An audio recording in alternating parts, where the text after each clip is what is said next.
So, good evening, everybody, and welcome to this, the second in our autumn series of talks from the Commonwealth Heritage Forum. And this time we're very privileged to have Dr. Robert Bewley, who is Research Associate at the School of Archaeology in the University of Oxford, who's going to talk to us about recording cultural heritage from the air, focusing on the Middle East. I know that on a topic as wide-ranging and as innovative as this, there will be a number of questions, but if you could please put them in the chat box, and then we can look through them at the end. And depending on how many there are and how often they repeat similar themes, we'll extract things in that, and I may come back and ask some of you to ask your questions individually, depending on what comes through from that forum. So without further ado, I know that you'll have seen his initial sort of notes about what he's going to discuss. And what better way to continue than to ask Bob to start his presentation and take us through this topic. Okay, thank you, Francis, and thank you everybody for attending. You might wonder what's on the first screen, so I'm not going to tell you what it is, so that if you haven't got a question, you can always ask, well, what are those things that were on the opening screen? It is relevant to the talk, I'll have to say that. And let me just make sure I can move my slides on. That's just to say who I am, and as Francis said, Research Associate at the School of Archaeology. And by all means, email me if you've got any other questions or we don't get finished on time. I do have a lot of slides today, as always, but what I said I would talk about, brief history of the aerial archaeology in the Middle East. I'm going to focus on this talk on the threats and damage to the cultural heritage, and in this case, obviously, mainly archaeological sites in the region, examine the causes of those threats and explore the solutions and strategies, and then finish on really what has become partnerships and international collaboration. So without further ado, need to thank the funders, and I'll do this in more detail at the end, but also just want to make a mention about the Council for British Research in the Levant, because they've been the organization that has hosted our project since its beginning, the first ever in terms of the Aerial Archaeology in Jordan project. And that was in 1997, set up by Professor David Kennedy. And CBRL happened to come into existence in 1998 when I first joined or did my first flight over Jordan with David Kennedy. So the two projects have run in parallel. And there are changes happening at CBRL, and they want to make more of the aerial archaeology in Jordan project, which I'll tell you a bit more about at the end. Very short historical background. I had a dilemma when many years ago when I was studying at Manchester University. I was doing ancient history and archaeology, and luckily, by sheer chance, was joined the Manchester and Salford University Air Squadron. And this is a rare photograph of me in a flying suit as a student, just before I'm about to take my last flight in 1978. And my kids often said to me, "Dad, why didn't you become a pilot? You would have earned so much more money than being an archaeologist." And I've really never answered that question, but I have enjoyed being an archaeologist. But two things happened at Manchester. One was there was a course on aerial photography by the late Professor Barry Jones. And there was also a course on the Neolithic of the Near East by Charles Burney. So I was lucky enough to combine both interests, and never really thought that I would ever be able to combine aerial survey and working in the Middle East. So it was fantastic that I was able to be invited by David Kennedy to join him all those years ago. I was lucky enough, and that's the picture at the top, to go on excavations in Iran and then Iraq in both 1978 and then 1981. And that kind of cemented my interest in the region. And although the Iran-Iraq war prevented me doing the PhD I wanted to do, I had to rapidly change topics and ended up doing a very safe PhD on prehistoric and Romano-British settlement in northern England. And that's where I got my knowledge and interest in aerial archaeology. But one of the things that is very important in our subject is the use of historical aerial photographs, because the theme of this talk is trying to understand and monitor change in the landscape and what the threats are I've already got 120 slides. I should have put a before and after slide for every picture that I'm showing, but these obviously are the Great Pyramid in Egypt, and this is from the 1930s, 1940s. So a very early photograph. And what's wonderful about the region and the photographs that were taken in those days is that so much less pollution. So a lot of the photographs are absolutely stunning, and you could do a talk. In fact, I've had an idea of a book on aerial archaeology in the 1930s, because they're showing so much change in the landscape, and we know that through, and often it is as a result of imperial activities, that they have these photographs, whether it was the French or the British or the Germans undertaking the photographs. But it's very important that those photographs are made available for us as researchers. This is a stunning book. If you haven't seen it, I try and get hold of a copy and look at it in the library if you're interested in the subject. It's written by a Frenchman called Antoine Poidebard. You can see his name here at the top. He was either a Jesuit priest, an engineer, or a spy, or an archaeologist. And the jury seems to think he was probably a spy first and had all those other things as an excuse.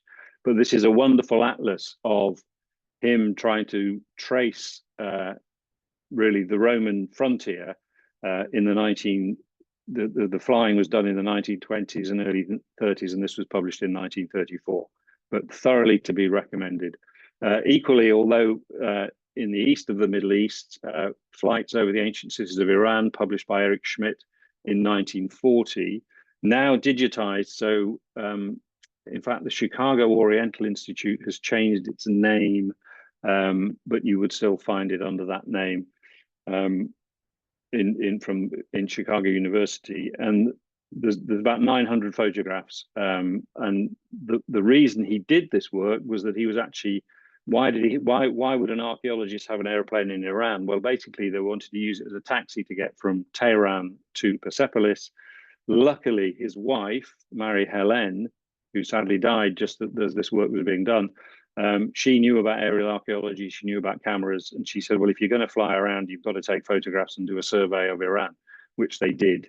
Unfortunately, the work was stopped just before the Second World War. But again, a brilliant book to have a look at if you can. And then other photographs that we have in the collection, and the before photograph is on the right. This is a photograph of Jerash, taken on November the 22nd, 1926. And unfortunately, for you as members of the audience, you have to imagine the thing that photograph on the right turned upside down. And now you can see the one taken in 2023 of just part of Jerash, and the population, obviously, in that nearly 100 years has expanded. But just to help with your orientation, there's the hippodrome on the first photograph, and there it is there. You can see how this settlement has just expanded, and it's expanded so much that these city walls are barely visible today. This is a settlement of Circassians who arrived in Jerash in the late 19th century, they walked from Russia to here because they'd been kicked out, but that's the subject of another story. And so that's why it's really important to have these historical photographs that are available and digitized. But my talk will focus on remote sensing. And what do we mean as archaeologists by remote sensing? Well, it's the use of satellite imagery, whether it's visual or multispectral, and that can include radar and LiDAR. Today, I'll only use visual satellite imagery. There's also aerial photography, even from the U-2 spy plane that the Americans pretended didn't exist for many years until the Russians shot one down and said, well, we've got your pilot, so you have been taking pictures of our stuff that isn't from satellite imagery. And then aerial photography, the bread and butter. And we always, of course, when we give talks like this, get questions on drones and whether drones will change everything. And the reason I've presented it in that way, it is that it's not one of those techniques on their own is enough. You need the combination of techniques. And then I've put in the bottom, even field survey. I consider that being remote sensing because you're still not excavating, you're not actually digging into the earth. And we need a combination of all those techniques to try and understand what it is we're looking at, and how we can then do something about whatever damage we've seen.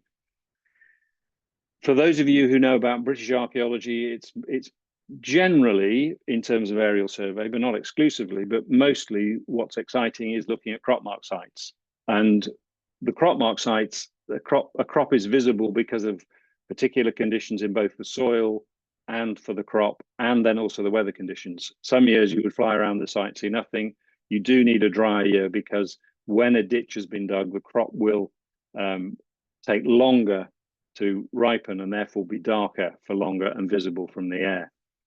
There are very, very few, almost no crop marks that we see in the Middle East, partly because of the short growing season. It is all earthworks and reliant on the right time of year in terms of light and clear air and the low sun angle.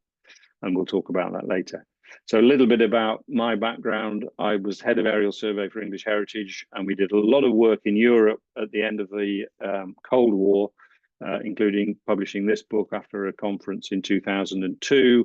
And this is just a distribution map of the countries where aerial photography generally has taken place. Obviously now it's a little bit out of date, but it does show you that actually Jordan and Israel down at the bottom are outliers of what is very much a European tradition. And at the end of the Cold War, a lot of the people in Poland and the Czech Republic beat a path to our door and said, "You've been doing aerial photography for all these years, show us how it's done." So much so the Czech Republic actually, the government bought the archaeologists an aeroplane for them to go flying. So we did a lot of training, and it was a very exciting time, particularly in Germany, where the people in West Germany had done a lot of flying, and there'd been none in East Germany. So it was redressing the balance. And again, looking at sites that they didn't know about, but then also the destruction of it. And then it looks as if this has just got cut off a bit, but this is a thing called Archaeo Landscapes of Europe, abbreviated to ArcLand. And that was a project that continued the work we started right up until about 5 years ago, and a very good resource for understanding the archaeology of Europe, predominantly from the air.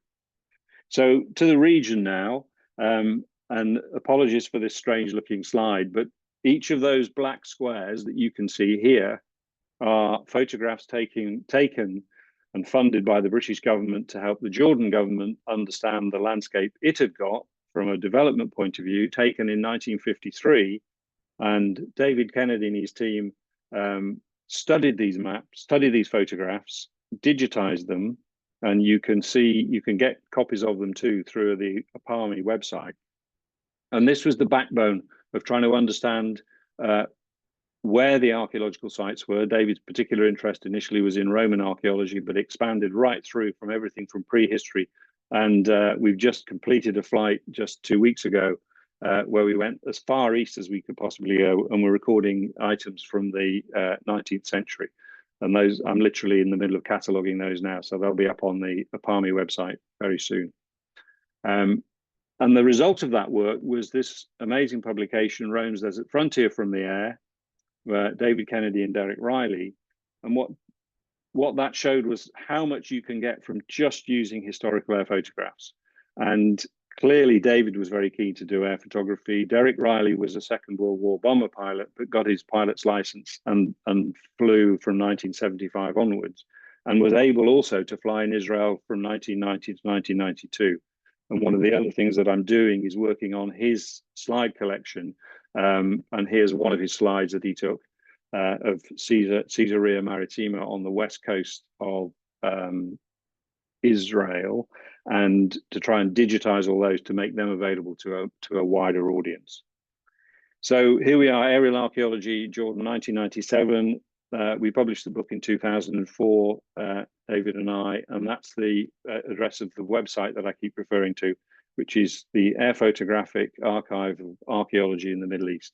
And we're trying to use it, and there's over 180,000 images on there, so that people can analyze it and research it and find out if, where sites are, but also if they wanted to, there's many PhDs in terms of either site type or looking at the damage that's already been happening. And one of the surprises to me in going out there was the idea was we would be discovering new sites, which we do. But what struck me, maybe partly because of my background as an inspector for English heritage in those days, was just how much destruction was going on in those days a relatively sparsely populated country. And I'll just show some examples of that. Google Earth was a game changer. Google Earth in its current form has been up and running since 2004. And we do get the questions of, surely you can see them all from satellites. Now, the answer is no, because it depends on the quality of the satellite imagery. Most satellite imagery is taken at midday, which is the worst possible time to see very sensitive archaeological sites. But it's still a fantastic resort despite its limitations. So we couldn't do what we do in the way that we do it without looking at Google Earth. And if you think back to when I was talking about the 1953 vertical photographs of Jordan, they're kind of the forerunner of what Google Earth can now deliver. It is a phenomenal resource for so many different sciences, but especially for archaeology. And this is just an example of the kind of thing we do. So those funny black lines, those are our flight route, the routes of the flights that we take using GPS when they aren't being scrambled by the neighbors. And the yellow pins that you can see, those are what we've found by looking at Google Earth and then added them to our flight routes. And this was a flight that we did 2 weeks yesterday.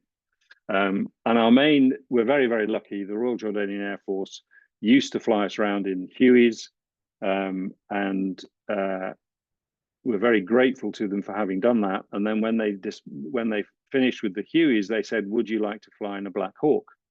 And you kind of smile and go, "Would we like to fly in a Black Hawk?" And they've been very, very good ever since that, since 2017. And you feel much safer in a Black Hawk because it's got 2 engines.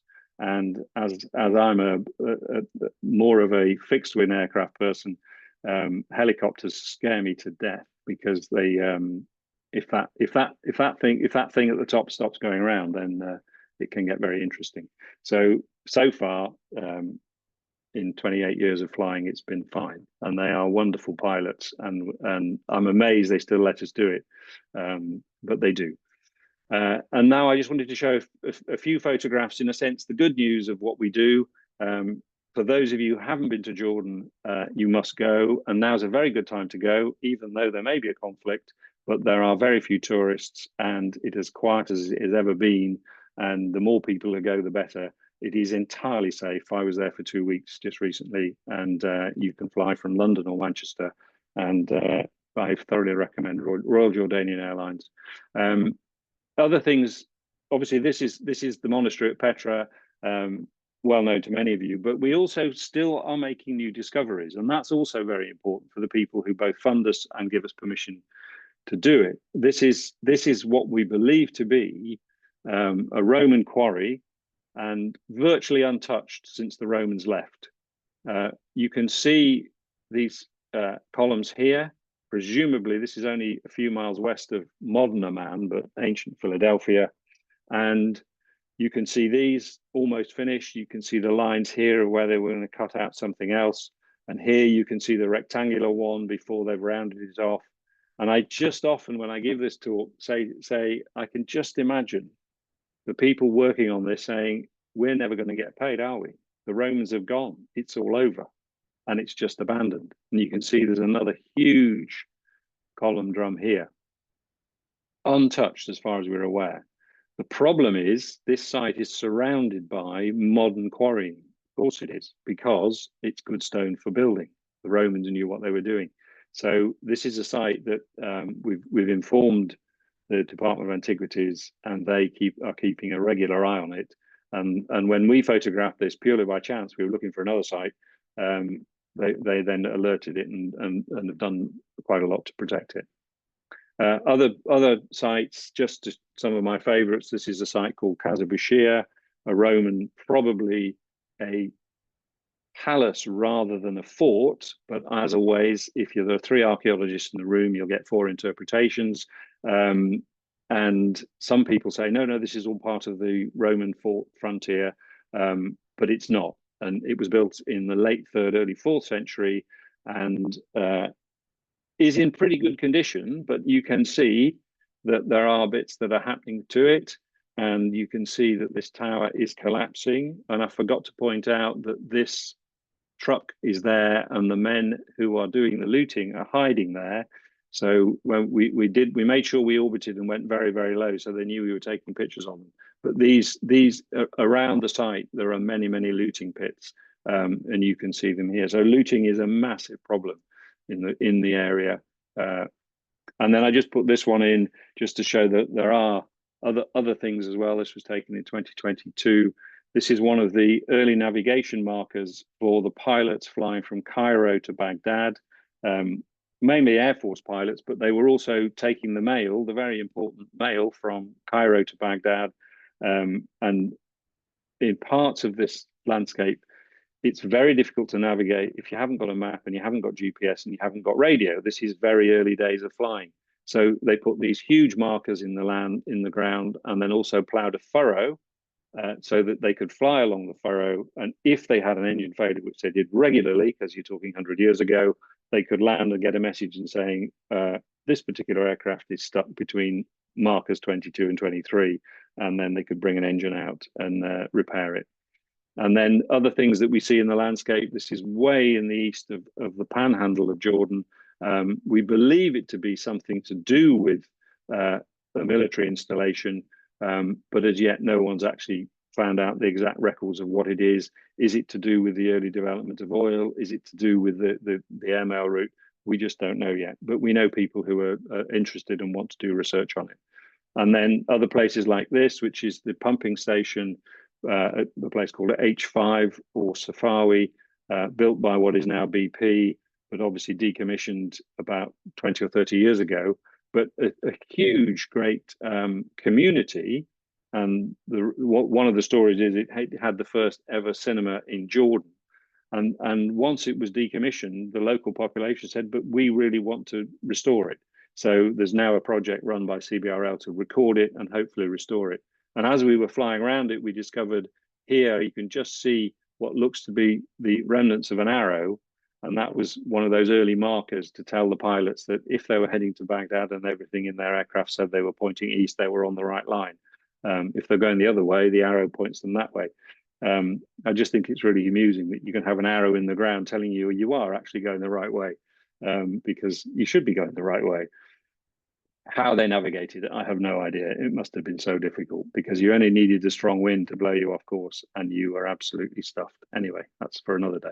So what are the threats and damage to the cultural heritage, and how is remote sensing? And I put here now for a section on the doom and gloom. If you haven't read this book, The Destruction of Memory, Architecture at War, and the second edition takes in the Syrian conflict, I can thoroughly recommend it. It's a really good history of how we over the last 100 years have begun to understand the importance of heritage in terms of identity. The author Robert Bevan, there's also a film called The Destruction of Memory. So if you want to know the background of why as a society we think it's important, this is a really good book to read. And it does come down to identity. And one of the questions I put up in here is why focus on our heritage when what's important is people and lives, not buildings and monuments. And I've said hold on to that question for later in the chat. So here's an archaeological site we had never seen before recorded, a combination of probably a hill fort and also burial cairns. And I've deliberately gone into in short focus because when you pull out, there's a bulldozer. Now we are hundreds of miles from any town or village, and yet there's a bulldozer track. Luckily, the bulldozer driver decided he wouldn't go right across the top, but he would go around it and carry on.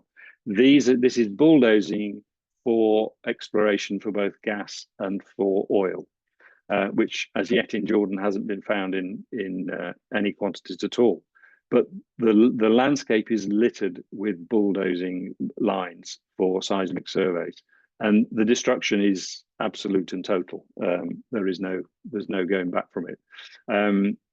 There are other examples. This is down in the south of Jordan, and there's a Roman reservoir here, and here you can see a rectangular enclosure, and that is an Islamic caravanserai, we believe, to help with the pilgrims going from Damascus to Mecca.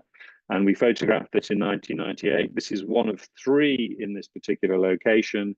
And then we went back the next year, and there's the reservoir. And that's where that enclosure would have been. A protected, recorded archaeological site, literally just wiped away for the expansion of agriculture. And well, that is without doubt one of the major threats in terms of damage to cultural heritage. It is the expansion of agriculture. These are olive trees in the Marne area, which is not an area noted for its fertility for olive trees, but that's another story. And here's another one of these wonderful caravanserais, very square looking. And then again, for agriculture, here they've used the stone to build up a mound to have 2 water tanks that they can then water them. All done without permission and without any recording whatsoever. And what's really sad is that these had an excavation been allowed or been taken place, the information would have been wonderful, because this is early Islamic, and it's a period of time when we know a bit, but we don't know as much as we'd like. So an excavation, even an excavation of one of those little rooms and compartments, would have been a game changer, but it hasn't happened. Another example here, these are presumably Neolithic or Bronze Age burial pendants, burials known as pendant burials, and this is the Azraq bypass in southeast Jordan, and here it is, the same site, and we've been recording it many times. This is 2009, then 9 years later. And this is another one of the worst examples. Again, demonstration of the use of the historic photography from May 1937. A Roman fort on the Via Nova Traiana, one of the major routes running up the spine of Jordan in Rome desert frontier. And then this is the same site here, completely destroyed. And here you can see the quality of the road here, and then just to put them 2 side by side. That's what it looked like in 1937. That's what it looks like now. And that's from looting. There is a belief in many of these areas that there's gold in these sites. And another example here, this is one of these photographs from the 1953 survey. This is known as Azraq Type 44. There it is in pristine condition. There it is taken by us in 2009. And then I was hoping to fly there just 2 weeks ago, but there was a lot of activity at Azraq Air Base, so we didn't get a chance to go. But that's the satellite image of it now. And you can see how it's changed even from our photograph in 2009. Another great bulldozing line through it. Somebody's put a square in here, presumably that's going to become a field, so all of that will be destroyed. So slowly over time, that site is being destroyed. So causes of the threats and possible solutions. In January 2015, so nearly 10 years ago, the Endangered Archaeology in the Middle East and North Africa project was set up, the AMINA project, funded by the Arcadia Fund, and it's still ongoing, still run through Oxford, Durham, and Leicester. And obviously, we came up with these 5 reasons for destruction: agriculture, conflict, construction, looting, and natural erosion. I will say a little bit more about natural erosion because now it's climate change. But the 2 major reasons for the destruction, although the project was born out of conflict, it's actually agricultural activity and population expansion and construction that are the major causes.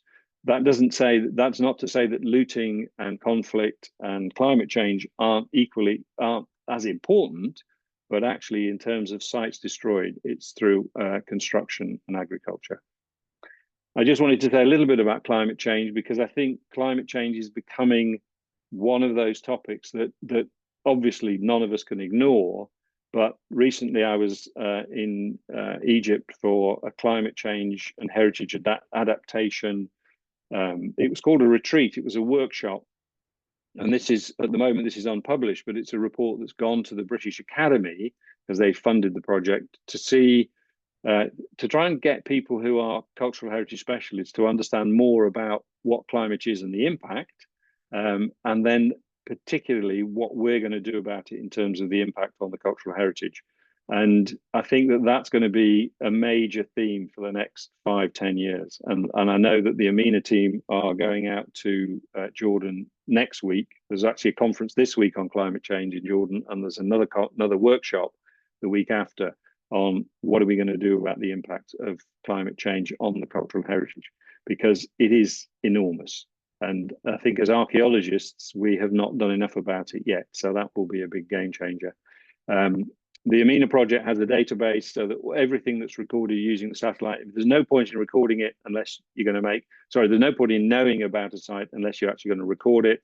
And I was sent this by the Amina team just the other day. So they've got over 346,000 sites across from Mauritania to Iran. It's a phenomenal undertaking. And all of those are available online.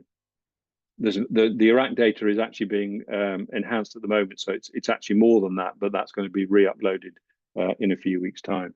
So that's a wonderful resource, because if we don't know about a site, you can't then protect it, and you need to know what the threat is and how you're going to do it. So to have, say, 350,000 records for that area is a wonderfully useful thing for all the archaeologists and all the researchers to be able to do something. And Jordan is the only country that has yet to have its own digital online database. It's called Mega Jordan. Obviously, like any online database, it's not perfect, but at least it exists. And at the moment, it only has about 25,000 records in.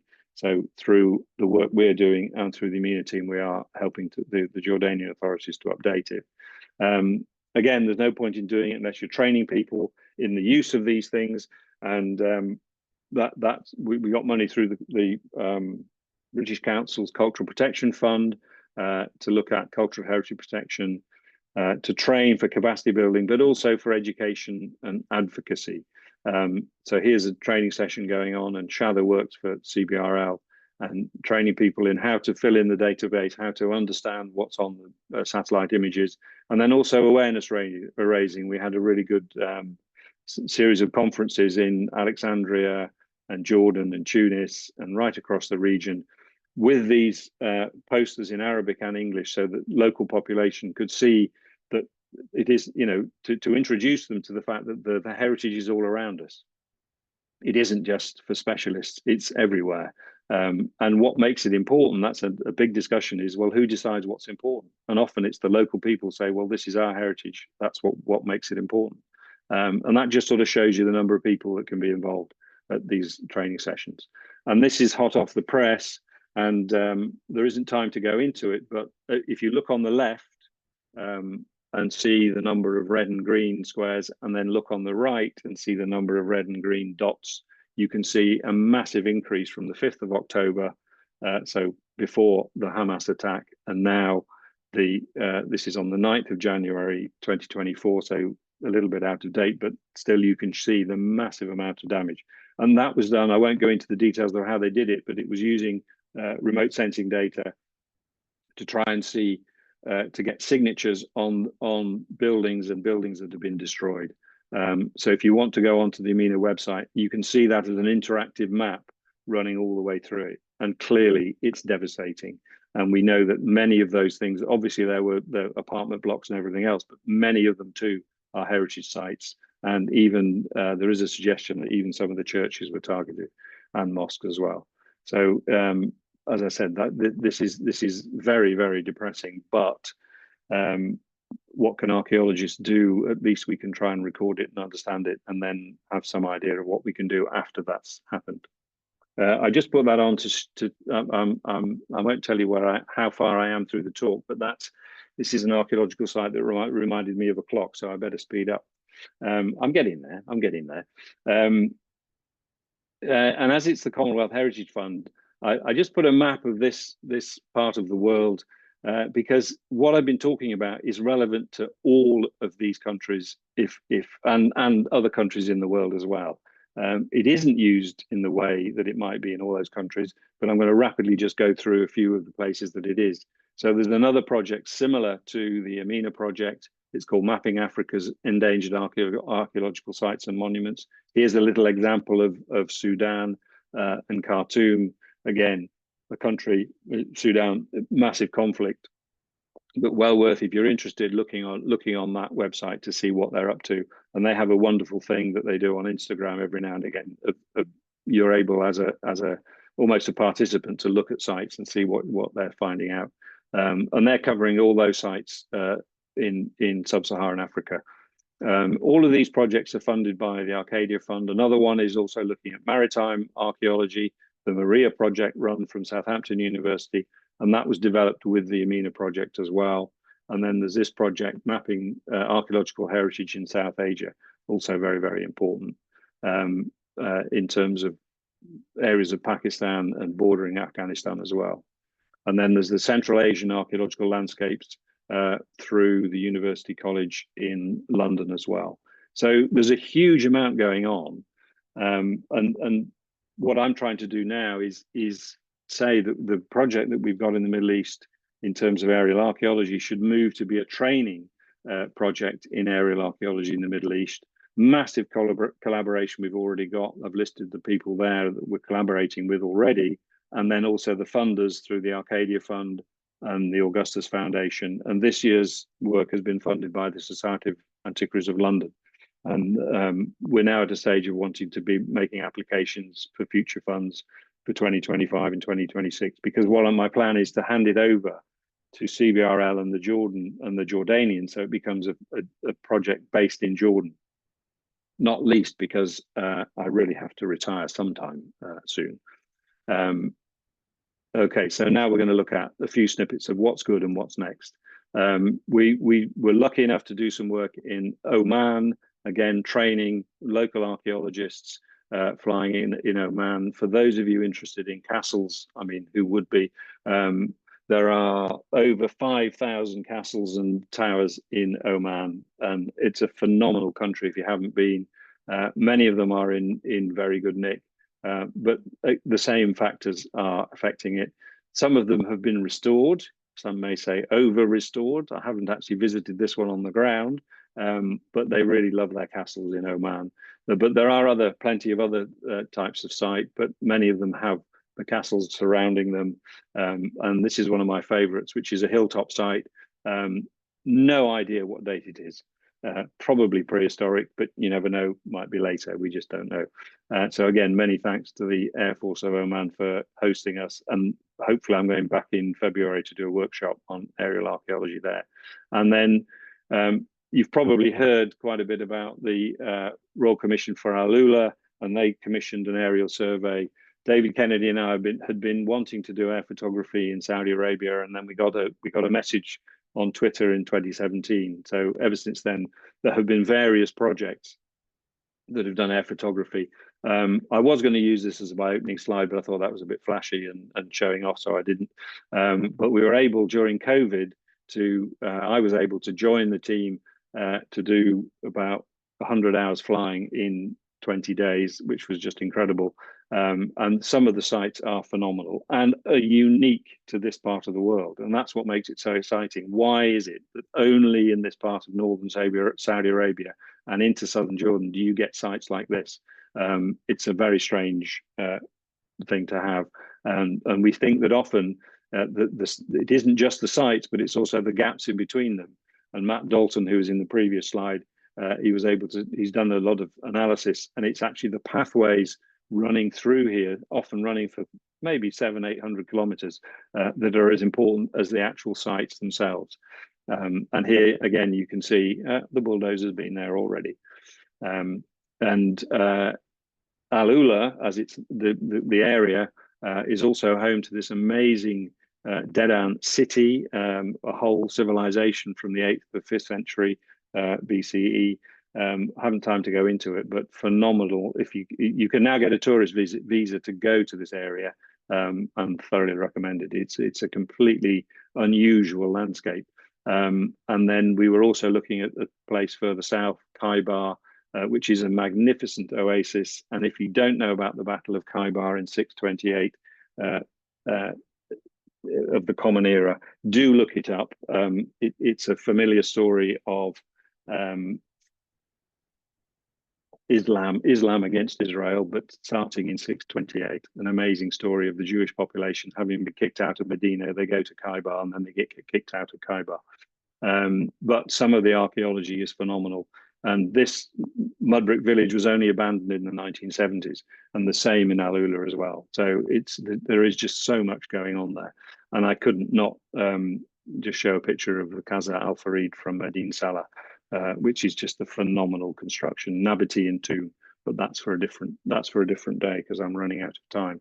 Oh, and there's a volcano too, isn't that fantastic? So research potential. This is a type of site nobody knew about. They're called mustatil, which is the Arabic for rectangle. Isn't that amazing?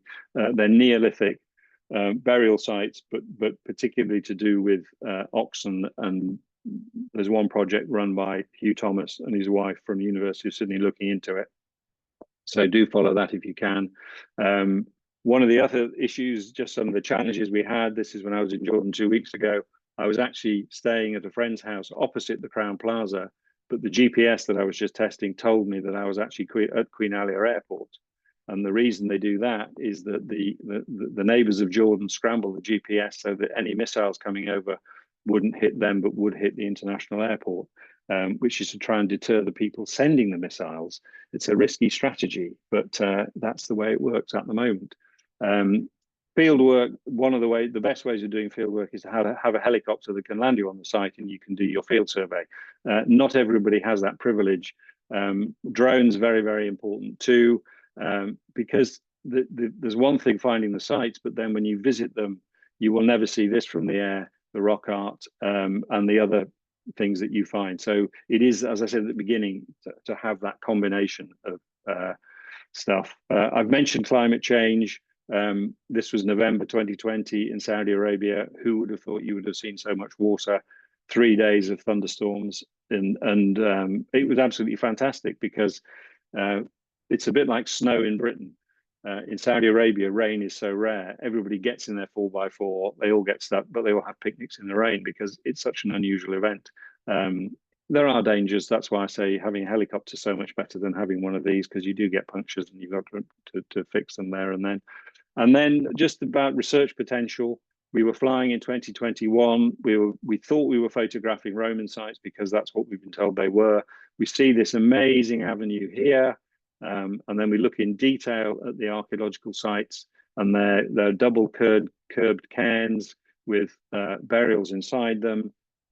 When we visited, there's also standing stones helping with the alignment, and we know very little about them. Therefore, and there's about 20 or 30 sites there. So again, somebody wanted to do a PhD, there's massive potential. And then just this week, we visited this site, Qaza Daba, one of the castles in the desert that actually were used on the caravanserai from Damascus to Medina. But next door to it, there is a railway station, and we photographed this in 2019. And then we visited on the ground, and the damage that's taking place, again, it's looters. They believe that somehow this was a treasure trove for hiding gold. You can see the looting pits here. This was literally just 10 days ago. And there's the other building next to that's the actual railway station. There's the platform. And then there's another building for presumably accommodation. That now is, look how, that's one view of it behind it. And now much more damage. You can see this, they've used the railway sleepers here as a veranda, but it's all been pulled out, and huge damage and destruction. This is Bashar here. And you can see the damage that's going on. So this needs to be recorded. The internal, the inside of the building has been very badly damaged. So just to finish with, we are training as many people as possible. And this is from 2022, Ahmad, Dana, Firaz, and Bashar. And then Mohammed Kanawi also joined us in those years. So again, focus on training. I said I would mention the funders again, just to make sure that, you know, they get proper acknowledgement. And what I like to say is that there is this thing called the heritage cycle, and it's about understanding our cultural heritage so people value it. If they value it, then they will want to care for it, and the more they care for it, then they will enjoy it, and through enjoyment they then understand it. So that's very, very important to do that. So enjoyment is not a bad thing. In 2020, somebody, in fact, the owner of the helicopter said, no, I want the helicopter for a week. So I had to become a dirt archaeologist again. And as you can see, big smile on my face. Any questions? Thank you.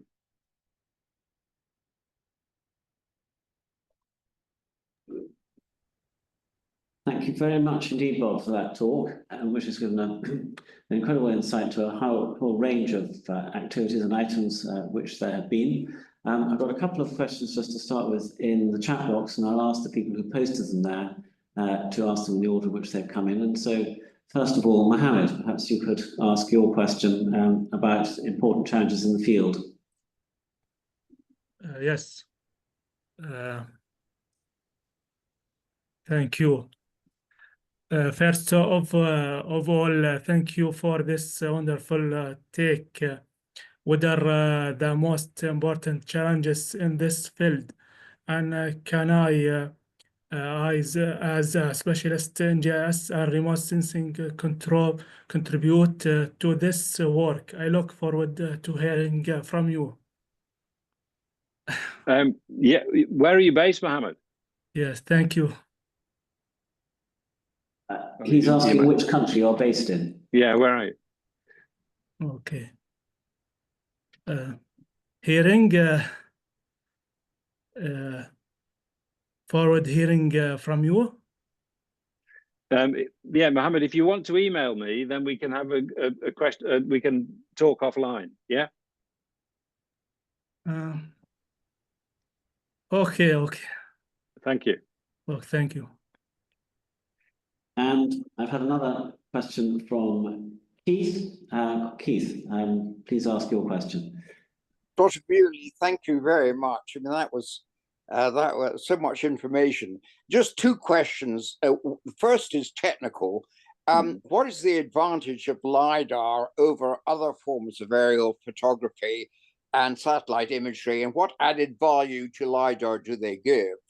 And the second question is, I heard a lecture by Cyprian Broodbank last weekend in which he was talking about the fact that in terms of the history of the Mediterranean Sea, of course, on which he is a specialist, there are huge gaps of knowledge in terms of North Africa. I mean, he's currently excavating at Udbet in Morocco. And I just wonder what aerial photography is taking place, and particularly in Tunisia, Algeria, Morocco. Obviously, Libya is particularly difficult at the moment. Yeah, thank you, Keith. Really good questions. So LiDAR, when LiDAR comes into its own, it's really over wooded areas and areas you can't see using normal visual photography. And LiDAR, for those who don't know, LiDAR stands for laser detection and ranging. So it's shining thousands of laser points at the ground every second, and it records the bounce back. So if it hits the top of the trees and then some of the light gets through the trees, they can remove the trees and see what's underneath. That's when it really comes into its own. But it's also, because it's so accurate, it also helps you make photogrammetric maps very quickly. But I don't think, in terms of the cost of it and the difficulties of managing the data, I don't think it would have as much impact in the Middle East as it does in Europe, where if you think of a country, some countries are 20% forested, and some of those forests are relatively recent. So if you're looking for the early, first millennium and then prehistoric sites, actually that's when it comes into its own. North Africa and Cyprian, spot on. Wouldn't it be great if we could do what we're doing in Jordan, in Mauritania, Morocco, Algeria, Tunis, Libya, Egypt? It would be wonderful. But it's been a dream of mine, but I'm now getting to an age where I don't think it'll ever happen. Because it's aerial photography, being allowed to do what we do in Jordan is so unique, and is very open of the Jordanian government, because we see places that no one else is allowed to see, and that's the reason many other countries say, oh no, we're not going to allow our own people, let alone foreigners, actually photograph our landscape from the air. It's technically still illegal to take aerial photographs in Italy because of a fascist law from the 1960s. Oh. Thank you very much. Okay. Other questions? Otherwise, I have one of my own, which is looking at the patterns of settlement in the Middle East. Are you able to discern the process of desiccation continuing across the region at the moment, or indeed to put dates for when areas dried out in historic times?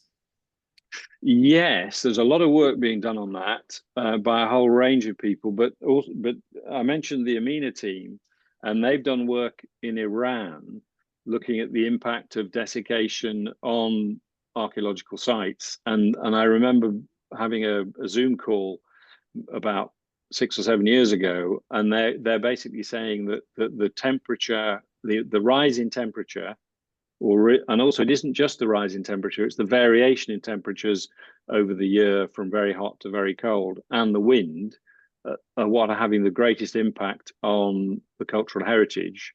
But there's also, I was at a conference of the International Association for the Studies of Arabia, and there were geologists and archaeologists working together to look at the climate change over a long period of time, like 50,000 years, to show how that actually there were times when what is now the Arabian Gulf, the Persian Gulf, was actually very small, and so that there was much less water than there is now, and you could virtually walk across.